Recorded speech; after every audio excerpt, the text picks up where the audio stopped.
सभी सुनने वालों को, देखने वालों को प्रणाम, नमस्ते। सत्य सनातन हिंदू धर्म के सभी मानने वालों को, शुभचिंतकों को और जो उसके लिए संघर्षरत हैं उन सबको जय श्री राम और प्रेम पूर्ण नमस्कार। मेरा नाम डॉक्टर ओमेंद्र सिंह रत्नू है।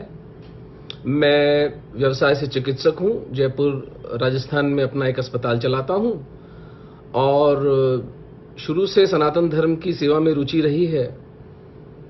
तो सनातन धर्म का शिष्य हूं और सनातन धर्म पर मंडराते खतरों के विषय में भी आगाह रहा हूं। उनके बारे में अपने आप को शिक्षित करने की चेष्टा भी मैंने की है। तो आज का जो विषय हमने रखा है वह है सनातन धर्म पर उपमहाद्वीप में मंडराते हुए खतरे के बादल और उसके प्रति हिंदू जनमानस क्यों इतना विमुख है, क्यों उसके प्रति उतना उदासीन है, इसके कारणों पर और उनके उपचार पर हम चर्चा करेंगे।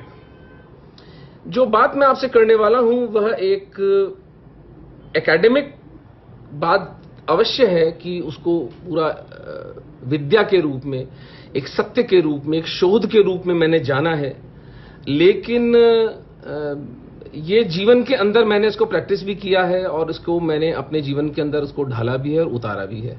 तो आशा करता हूं कि अगले 20-25 मिनट में जो मैं अपनी बात करूंगा वह आपके चित्त को अपील करेगी और आप उस बात को अधिक से अधिक सनातन विचारधारा को मानने और तथा सनातन विचारधारा के प्रति शुभचिंता रखने वाले लोगों की तरफ पहुंचाएंगे। व्यर्थ भावुकता में हम ना खोएं, बल्कि तर्क और तथ्यों पर आधारित अपनी बात बिल्कुल बलपूर्वक रखें, बिना उत्तेजित हुए। जैसा कि भगवान श्री कृष्ण गीता में कहते हैं, अनुद्विग्न चित्त के साथ, बिना उद्विग्न, बिना उद्वेग के हम ये बात करें। तो आरंभ करते हैं आज की चर्चा। 5 हिस्सों में मैंने पहली बात को बांटा है कि कारण क्या है कि सनातन धर्म पर इतने बड़े संकट हैं और हिंदू जनमानस जो है वो उसके प्रति उसकी कोई चेतना ही नहीं है, उसके प्रति सेंसिटिव ही नहीं है। यूं समझिए कि हमारे मेडिकल साइंस में एक एनेस्थीसिया होता है। एनेस्थीसिया का मतलब कुछ ऐसी दवाइयां, कुछ ऐसी गैसेस पेशेंट को सुंघा दी जाती हैं कि उसकी चेतना समाप्त हो जाती है, उसे दर्द महसूस ही नहीं होता। तो आप उसके शरीर को काटें, उसका गला काट डालें, उसे मार डालें, उसके हृदय का कुछ करें, कोई धमनी काट डालें, कुछ भी उसे पता नहीं चलेगा। तो ये कैसे हुआ कि 10,000 साल पुरानी भारतीय हिंदू संस्कृति इस तरह निश्चेष्ट और निश्चेतन कर दी गई? तो उसके पीछे जब हम कारणों को तलाशते हैं तो सबसे पहला है शत्रु बोध का अभाव, the absence of enemy consciousness. मनुष्य का जो लाखों वर्षों का संघर्ष है उसमें एक बात बिल्कुल स्पष्ट होती है कि मनुष्य ने इस धरती पर अपने जीवित रहने का अधिकार कमाया है। जंगली जानवरों से, शीत, ताप, मौसम के सब बदलावों से मनुष्य लड़ता हुआ यहां तक पहुंचा है। ये सब इसके मित्र नहीं थे, ये सब इनको शत्रु जानकर इन पर विजय प्राप्त करके आज मनुष्यता यहां तक पहुंची है। तो हमारे हिंदू लीडरशिप, जिसमें नाम लेने से तो कोई लाभ नहीं है, लेकिन सभी जानते हैं कि हिंदू लीडरशिप का क्या मतलब है, और हमारे साधु संत, हमारे मठाधीश, हमारे आश्रमों में बैठे इतने सम्माननीय विचारणीय साधु संत, इन सब ने हमें कभी शत्रु के बारे में बताया ही नहीं। तो परिणाम यह हुआ कि हम अनर्गल बातों में पड़े हुए हम ये मान के चल रहे हैं एवरीथिंग इज हंकी डोरी, सब कुछ सही है, किसी को कुछ करना ही नहीं है, कहीं कोई शत्रु है ही नहीं। जबकि 3 शत्रु हिंदुओं का सर्वनाश पर तुले हुए हैं, जिहादी, मिशनरी और वामपंथ। तीनों का खुला एजेंडा है कि हिंदू धर्म को हमें निर्मूल करना है। हमारे नेतृत्व को, हमारे साधु संतों को, हमारे संत समाज को केवल इतना करना था कि आम हिंदू को सिर्फ ये बताना था कि देखो ये तुम्हारे शत्रु हैं और तुम्हें समाप्त करना चाहते हैं। तुम केवल अपनी बाड़बंदी कर लो, अपनी रक्षा कर लो। चलिए, ये तो नहीं किया, उल्टा हमें नए नए शत्रु पैदा करने का एक शौक हो गया है। जिस तरह से हमारे सिख जो समाज है उसके साथ पिछले 20-25 सालों में, ऑफ कोर्स 84 में जो हुआ वो तो खैर अक्षम्य अपराध है, वो हमसे जो हुआ उसके लिए तो जितनी क्षमा मांगी जाए सिख समाज से उतनी कम है। करबद्ध चरणों में लेटकर हमें उनसे माफी मांगनी चाहिए।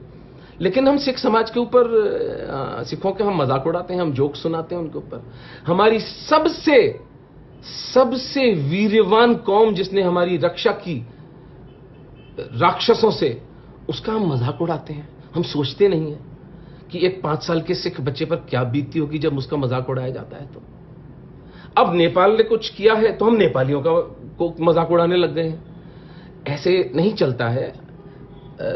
जो आधुनिक युग है उसमें जब आप एक संघर्ष में होते हो तो आप शत्रुओं की संख्या नहीं बढ़ाते, शत्रुओं की संख्या कम करते हो।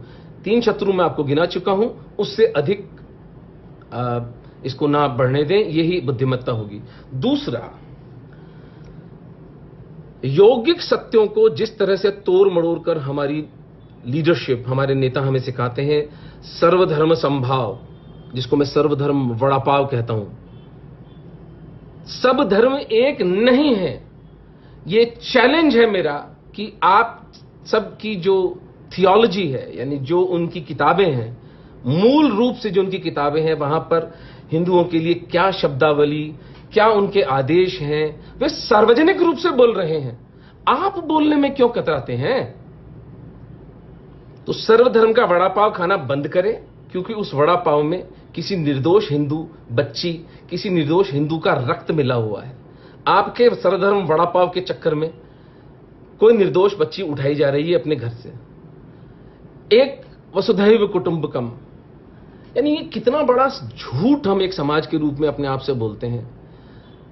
सगी छोटी बहन जो बेटी जैसी होती है, जिसके सर पर हम हाथ रखना चाहिए, जिसके शरीर का अंग, यदि कभी किडनी फेल होगी तो हम किडनी उससे ले सकेंगे, सगी छोटी बहन पर हम कोर्ट केस करते हैं।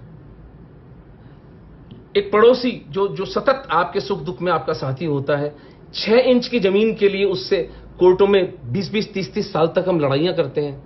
लेकिन जब कोई जिहादी हमें दिखता है या कोई वास्तविक धर्म का दुश्मन हमें दिखता है तो हम कहते हैं वसुधैव कुटुंबकम, सारी वसुधा ही हमारा कुटुंब है।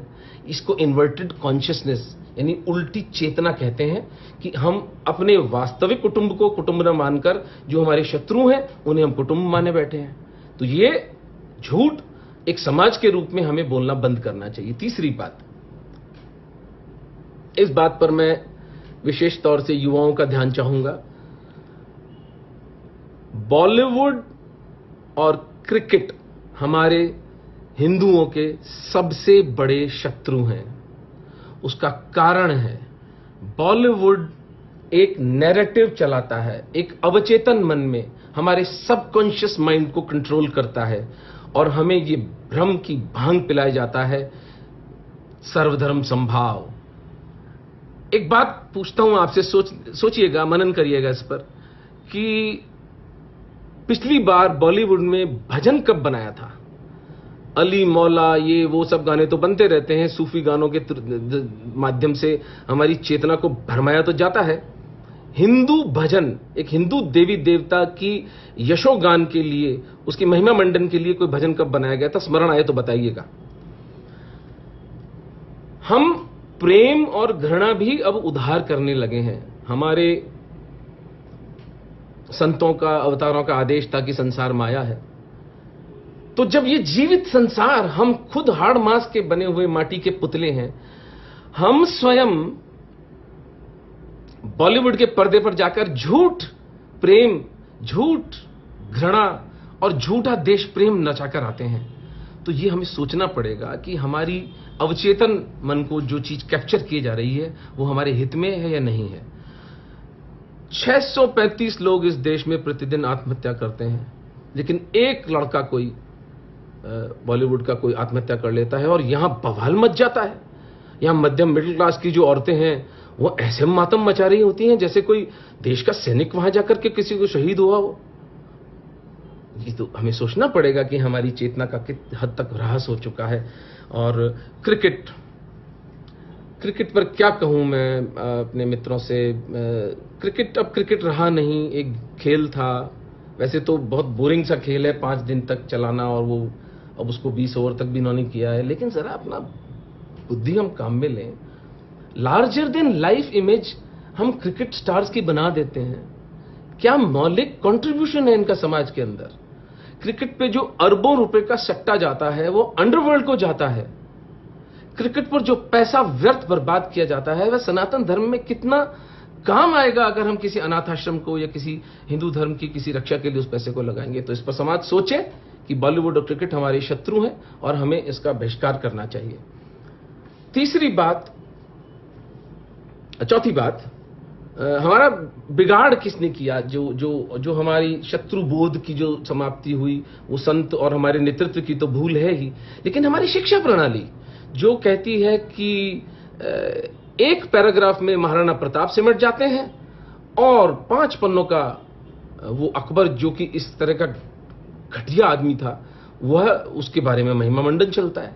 मुगलों का काल जिनकी सल्तनत 500 किलोमीटर इधर से उधर से ज्यादा नहीं थी, या जो सब दिल्ली सल्तनत थी उसकी 300 किलोमीटर तक कोई सत्ता थी जिसकी, उसका ऐसा महिमा मंडन किया जाता है कि एक नैरेटिव ये चल जाता है कि 1000 साल तक हिंदू गुलाम रहे। अरे भाई, अगर 1000 साल तक हिंदू गुलाम रहे होते तो फिर आज आप और हम हिंदू होते कैसे। एक क्षण के लिए हिंदू गुलाम नहीं रहे, लेकिन हमें पढ़ाया ही जा रहा है क्योंकि वामपंथ ने हमारा पूरा एकेडेमिया, हमारी इंटेलिजेंसिया, हमारी यूनिवर्सिटीज, हमारे कॉलेजेस, हमारा पूरा जो शोध है, सारा जो लिटरेचर है उसको गिरफ्त में लिया हुआ है। तो समय आ गया है कि हम उसको उनसे छुड़ाएं और इस पागलपन से दूर हों। नेहरूवियन सोशलिज्म के साथ ही मीडिया की बात भी कर लेनी चाहिए। एक 2 लाइन का एफोरिज्म मैंने कई सालों पहले लिखा था जो आपके साथ साझा कर लेता हूं। Media is not with the enemy, media is the enemy. इसको हिंदी में अनुवाद कर देता हूं।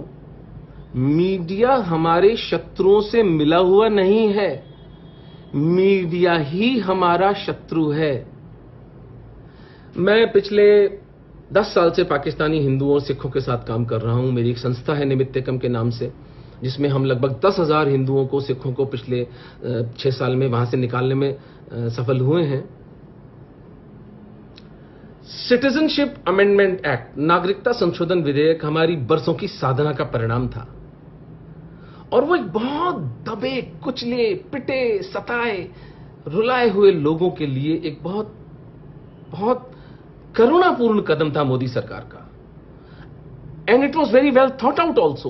उसके पीछे बहुत रिसर्च हुई थी, उसके पीछे बहुत चेतना भी लगी थी, उसके पीछे बहुत अच्छा काम हुआ था जब वो लेजिस्लेशन ये सरकार लेकर आई थी। लेकिन क्या नैरेटिव चलाती है मीडिया यहां पर कि इसमें मुसलमानों को शामिल नहीं किया गया है, यानी कि प्रेडेटर और प्रे को एक पिंजरे में क्यों नहीं रखा गया है। यानी कि जितने भी हमारा जो पार्लियामेंट है, जो हमारी लोकसभा है, जिसमें जो लोग चुन के गए हैं, वे सब महामूर्ख हैं। ये वामपंथी आए हैं हमें बताने के लिए कि हम हिंदू कितने स्वार्थी हैं। हम हिंदू और सरदार, हम क्रिश्चियंस, हम बौद्ध, हम बहुत स्वार्थी हैं। हम क्यों अपनी रक्षा कर रहे हैं जिहादियों से। हम क्यों नहीं अपनी बेटियां दे देते इनको गुलछर्रे उड़ाने के लिए। ये भी कोई भला बात हुई। तो ये व्यभिचार मीडिया ने हमारे साथ किया है। ये तो एक उदाहरण है। नैरेटिव चलाया जाता है कि भारत लिंचिंग रिपब्लिक है, क्योंकि अधिक से अधिक मान लें, मैं उसको बहुत ज्यादा लीवरेज भी दे दूं तो 1 दर्जन लिंचिंग हुई होंगी इस देश के अंदर। किसी को पता है पिछले 3 साल में कितने हिंदुओं के पॉलिटिकल मर्डर्स हुए हैं?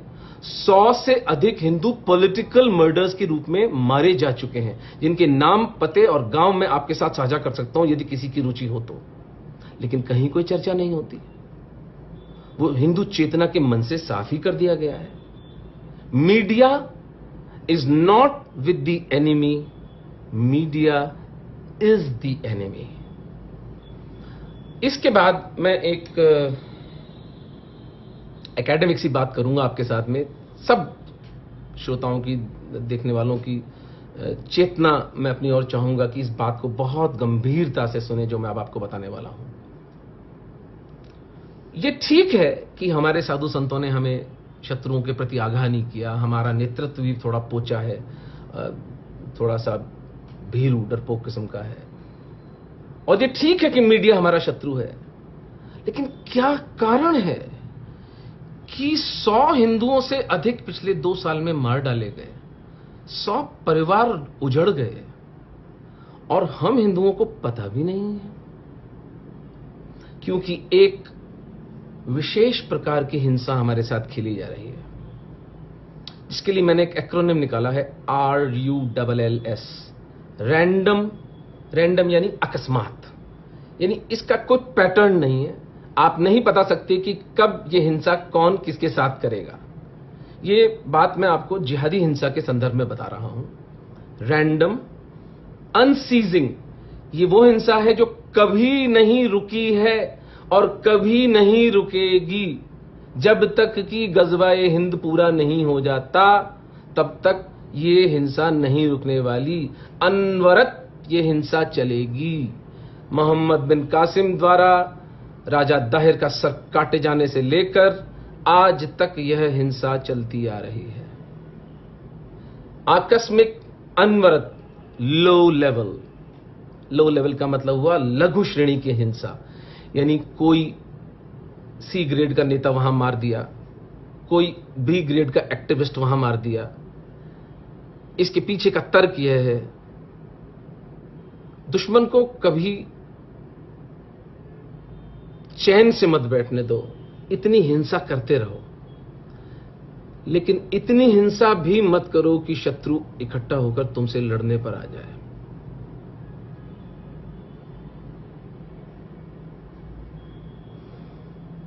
ये वो नियम है जो सबसे घातक है। Random, unceasing, low level, scattered का मतलब ये भौगोलिक स्थिति से इसका कोई पता नहीं, कभी सैन बर्नार्डिनो में होती है, कभी शिकागो में होती है, कभी दिल्ली में होती है, कभी जयपुर में होती है। इसका कोई भौगोलिक, इसका कोई कंट्रोल नहीं है, कहीं भी हो सकती है, ये कहीं भी हिंसा का तांडव रचा जा सकता है। तो इसके प्रति सावधान रहें। अब अगर अखबार के छोटे से कोने में कहीं एक हिंदू की मृत्यु होते हुए देखें, उसकी हत्या की खबर देखें, तो समझ जाएं कि आपकी चेतना को भरमाने के लिए उसको वहां उस कोने में उस मृत्यु को, उस मर्डर को दबा दिया गया है, और random, unceasing, low level, scattered violence यहां पर काम कर रही है। तो अब मैंने कारण की बात, अब मैं यहां पर विराम देता हूं और प्रयास करते हैं कि अब यदि कारण हमें समझ में आए हों कि इस उपमहाद्वीप में हिंदुओं के एक समाज के रूप में इस दुर्दशा का क्या कारण है, उसके क्या कॉनोटेशंस हैं, उसके क्या फ्लेवर्स हैं, तो फिर हम इसके निवारण यानी इसके सॉल्यूशन पर भी बात कर सकते हैं, इसके सुलझाने पर भी बात कर सकते हैं। क्योंकि मेरी ट्रेनिंग एक सर्जन की ट्रेनिंग है। मैं चीज़ों को देख करके हतोत्साहित नहीं होता, घबराता नहीं हूं। मैं बीमारी को बिल्कुल गिद्ध दृष्टि से उसकी जड़ तक जाकर के उसका निरूपण करते हैं। पेड़ की पत्तियां काटने से पेड़ नहीं मरेगा, पेड़ की जड़ में ही तेजाब डालना पड़ेगा। तो वो तेजाब मैं आपके सामने प्रस्तुत कर रहा हूं। मेरे प्यारे सनातनी बंधुओं, अपने अपने घरों में, अपने परिवारों में, अपने इष्ट मित्रों से, अपनी वर्क प्लेस में, अपनी कलीग्स के साथ ये पूरे तथ्य हैं, इनको डिस्कस करें। और मैं चुनौती देता हूं अगर इनमें से एक भी तथ्य गलत हो तो मैं सार्वजनिक जीवन में बात करना छोड़ दूंगा। तो निवारण क्या है? सबसे महत्वपूर्ण काम जो हम हिंदुओं को करना है वह है सोशल मीडिया पर हमारी प्रेजेंस। प्रत्येक हिंदू जो इसको देख रहा है वो ट्विटर पर अपना अकाउंट बनाए, फेसबुक पर अपना अकाउंट बनाए, इंस्टाग्राम पर जाए, टेलीग्राम पर जाए, व्हाट्सएप पर जाए और अपनी बात को सच्चे दिल से, शोध के साथ, तर्क के साथ, आंकड़ों के साथ उसको रखे, बिना किसी उत्तेजना, बिना उद्विग्न चित्त के। इंटरनेट भोले शंकर महादेव का एक वरदान है हमें। सच जानिए प्यारे सनातनी बंधुओं, जिस प्रकार की गतिविधियां चल रही थी, हमारी गर्दनें कट जाती, हमारी बेटियां इनकी गुलाम बन जाती, हमें पता भी नहीं चलता कि ऐसा कैसे हुआ, ऐसा क्यों हुआ। लेकिन इंटरनेट ने इनकी जड़ें हिला के रख दी हैं और इंटरनेट के कारण ये माफियाज, ये तीनों माफियाज अब नंगे हो जाएंगे और ये अधिक दिन नहीं चल पाएंगे। लेकिन इंटरनेट का सम्यक उपयोग हमें करना आना चाहिए। वही चाकू जिससे किसी की गर्दन भी काटी जा सकती है, वही चाकू जब हम सर्जन्स के हाथ में आता है तो हम बीमारी निकालकर उस व्यक्ति को जीवन दान भी दे देते हैं। तो इंटरनेट का सम्यक उपयोग होना चाहिए और सोशल मीडिया पर हमारी प्रेजेंस होनी चाहिए।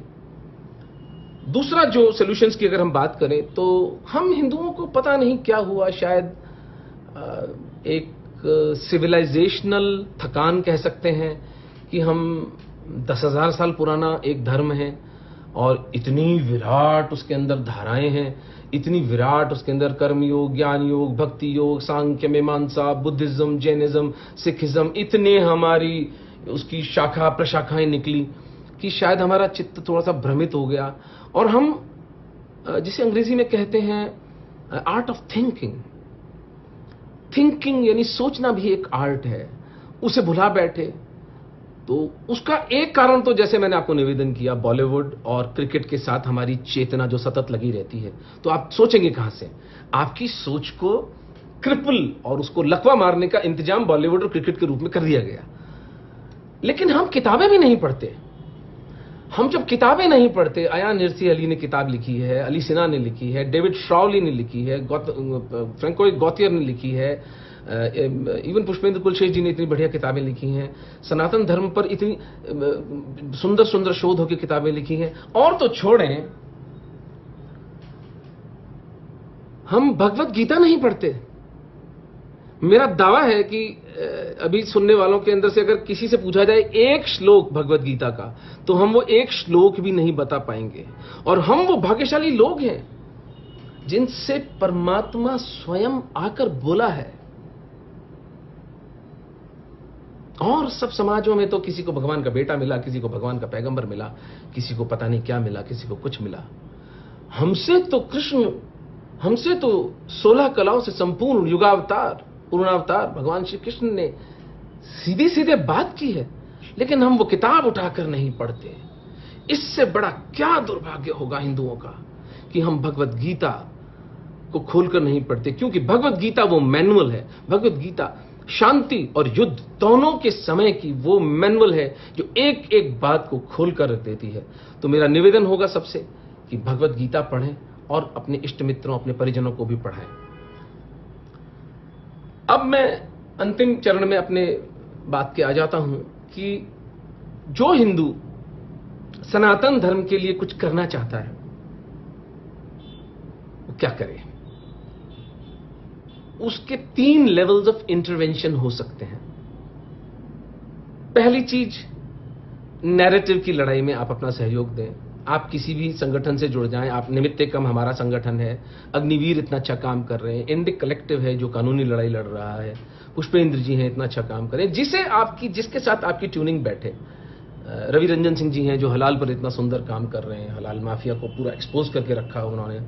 जिसकी जो रुचि हो, जिसका जो सहज झुकाव हो, वो उसके साथ जुड़कर नैरेटिव को चलाने में, यानी जो उसके पीछे शोध है, उसके पीछे जो सत्य है, उसको उघाड़ने की जो प्रक्रिया है उसमें सहायता करे। अंग्रेजी से हिंदी में पोस्ट अनुवाद करे, पोस्ट को हिंदी से अंग्रेजी में अनुवाद करे, प्रादेशिक भाषाओं में तेलुगु, तमिल, मलयालम, कन्नड़, बांग्ला, गुजराती, मराठी सब भाषाओं में अनुवाद करके सनातन धर्म को मानने वालों तक सत्य पहुंचाया जाए। तो नैरेटिव बिल्डिंग एक पहलू है इसका। दूसरा पहलू है ग्राउंड एक्टिविज्म। जैसे मैं पाकिस्तानी हिंदुओं के साथ काम करता हूं, मैं आपको सबको आमंत्रित करता हूं कि आप जयपुर आएं, जोधपुर हमारे ऑफिस में आएं और आकर इन हिंदुओं से मिलें, इन सरदारों से मिलें। कितने बहादुर, कैसे विलक्षण लोग हैं ये, जो सब कुछ गंवाकर अपना धन, अपनी स्मृतियां, अपने गहने, अपनी प्रॉपर्टीज, अपने रिश्तेदार, अपनी पुरखों की धरती गंवाकर भी ये सनातन धर्म का साथ नहीं छोड़ते।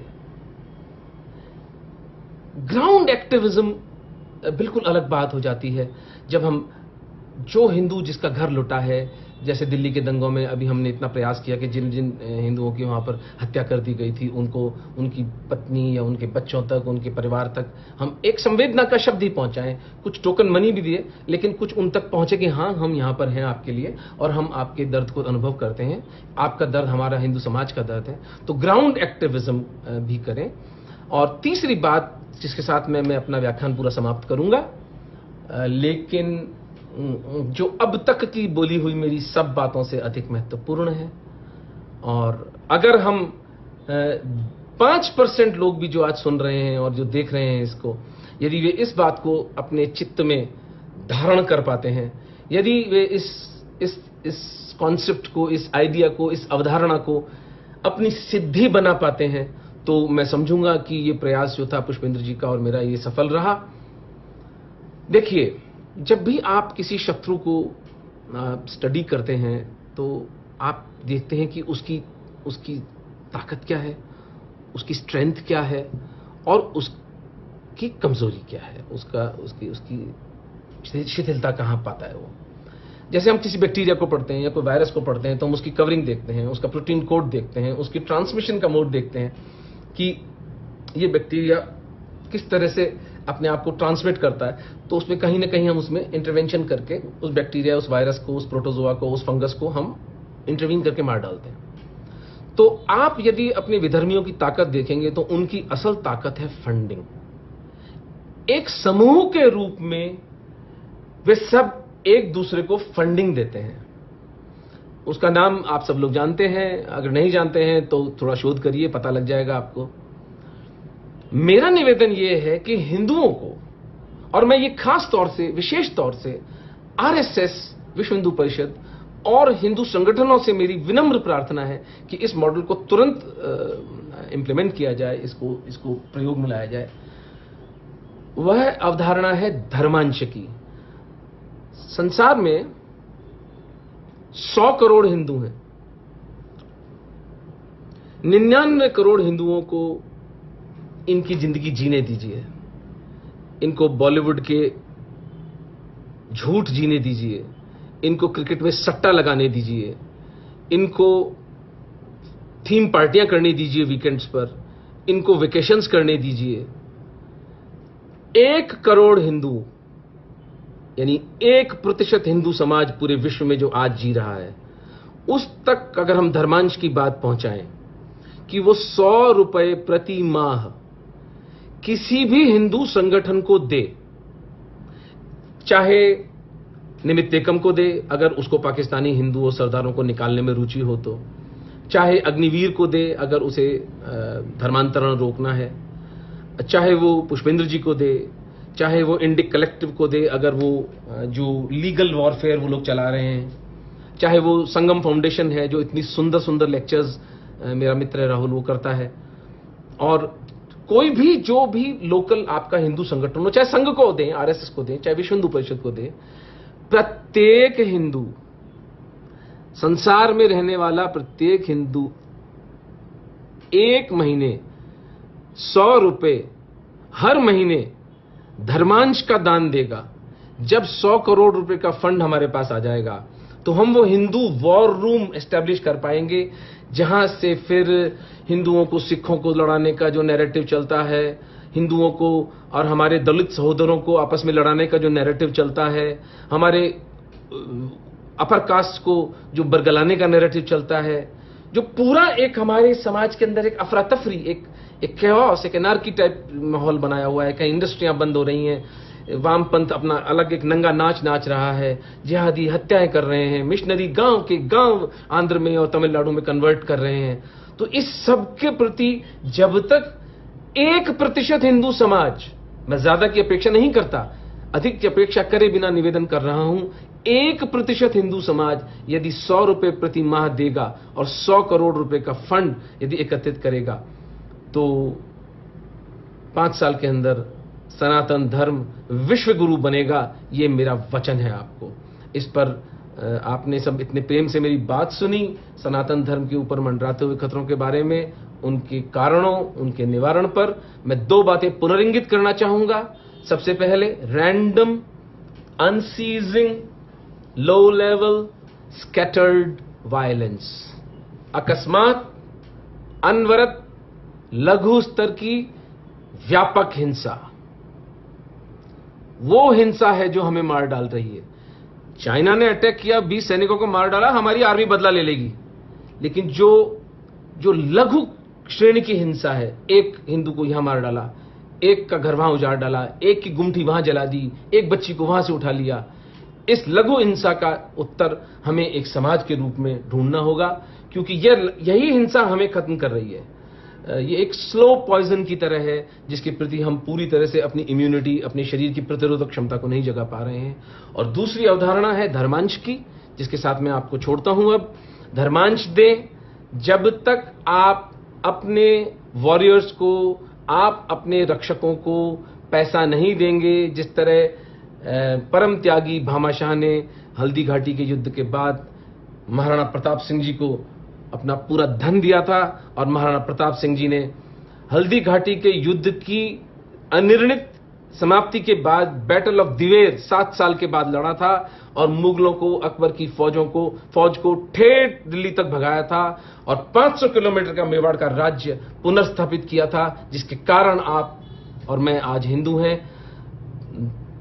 वो धन की जो महत्ता है, जो हमारे रक्त में है, हम चाणक्य की संतान होकर एक बच्चों का शोषण करने वाले एक माफिया गिरोह से नहीं हार सकते। हम झूठ का प्रसार करने वाले कि मानव जन्म ही पाप है, इस झूठ का प्रचार करने वाले माफियाओं से हम नहीं हारने वाले। वेल्थ क्रिएट करने की जगह वेल्थ डिस्ट्रीब्यूशन, यानी धनोपार्जन की जगह धन को बांटने का जो झूठ वामपंथ प्रचार करता है, ऐसे लोगों से चाणक्य की संतानें नहीं हार सकती। इसके लिए बहुत आवश्यक हो जाता है कि आप धर्मांश दें। बिना धर्मांश के हम ये लड़ाई नहीं जीत पाएंगे। 3 अंतिम बात कर दूं, जो मैं बात कर रहा था, कि आप अगर समझ में आई हो आप तक बात मेरी, तो अपना नैरेटिव बनने में सहायता करें। अपने रुचि का जो व्यक्ति हो उसके साथ नैरेटिव बनाने में जुड़ें, ग्राउंड पर काम करें और धर्मांश दें। आप सबने इतने प्रेम से मेरी बात सुनी, इसके लिए बहुत धन्यवाद है। मैं क्षमा चाहता हूं अगर मैंने किसी सीमा का उल्लंघन किया हो, किसी को मेरी बात का बुरा लगा हो, तो मैं हाथ जोड़कर क्षमा मांगता हूं।